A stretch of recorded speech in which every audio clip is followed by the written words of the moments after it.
তোমরা সবাই ভালো আছো আশা করি। আজকে সোমবারের দুপুরের খাবার নীল ষষ্ঠীর খাবার।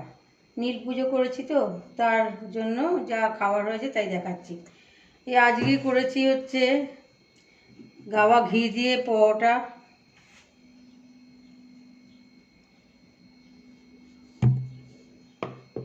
তারপরে আছে এই ভাজা মুগের ডাল দিয়ে ওই গাজর ঢেঁড়স কুমড়ো সব দিয়ে একটা ডাল করেছি।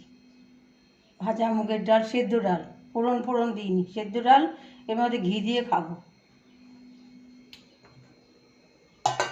তারপরে আছে পটল পোস্ত করেছি, পটল পোস্ত।